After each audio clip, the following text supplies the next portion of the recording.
وہ ہمارے جو مرشد ہیں سیالکوٹ والے مصباحی صاحب، مصباحی صاحب ایک بزرگ کی کرامت بیان کر رہے ہیں اور وہ بحری جہاز میں سفر کر رہے ہیں. بحری جہاز کسی بزرگ کو نہیں بنیا، سٹیم انجن کسی کو نہیں بنیا، اے صرف انجن روک دے سن جی. انجن چھالا مارتا سی اگے نہیں سی ٹوٹتا، بزرگاں نے نگاہ مار کے روک لیا. انجن دے کسی بزرگ کو نہیں بنیا جی. نیچے نگاہ مارتے تھے 7 زمینہ کراس، تیل بھی کراس ہو گیا. وہ تو 1944 میں ارامکو کمپنی نے تیل نکالا ہے سعودیہ سے. اس سے پہلے 1300 سال تک سارے بزرگ جاتے تھے حج عمرے کے لیے، کسی کو تیل نہیں نظر آیا وہاں پہ. گلنا سنو انہاں دیاں.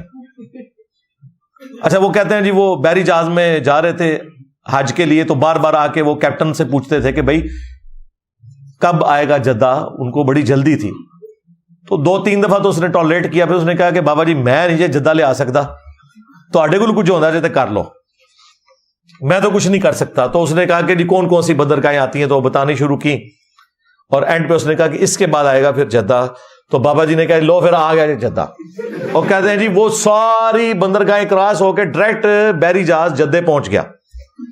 اور وہ کہتے ہیں سبحان اللہ، اللہ دے بندے ہو ڈر جاؤ. ہمارے بزرگوں نے کوئی لطیفے نہیں لکھے جی. یہ کتاب ہے تذکرہ غوثیہ، یہ غوث علی شاہ صاحب رحمۃ اللہ تعالی علیہ کے ملفوظات. فرماتے ہیں میں حج کرنے کے لیے گیا اور میں بمبئی بندرگاہ سے بحری جہاز پہ بیٹھا. کہتے اسی طرح جہاز بمبئی بندرگاہ سے نکلا، تھوڑا سا جہاز آگے گیا ہوگا تو ایک بابا جی آگے اور آ کے میرے والد صاحب کو کہتے ہیں مولوی صاحب یہ تو بتائیں جدہ کب آئے گا.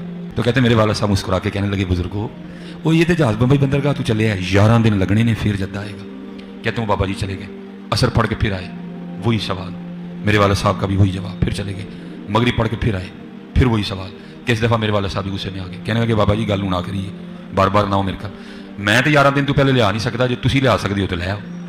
کہتے ہیں وہ بابا جی میرے والد صاحب کو کہتے ہیں پھر سب سے پہلے کون سی بندرگاہ آئے گی. کہتے ہیں میرے والد صاحب نے کہا مخا. پھر کون سی آئے گی؟ حدیدہ.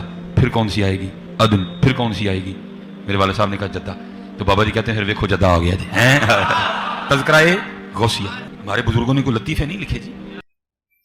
کتنی جہلانہ باتیں آپ کے بزرگوں کی طرف منسوب ہیں. ہم جو یہ کہتے ہیں تمہارے بزرگوں کو نہ نماز روزے کا پتہ، نہ استنجا کرنے کا پتہ، نہ حج عمرے کے مسائل پتہ.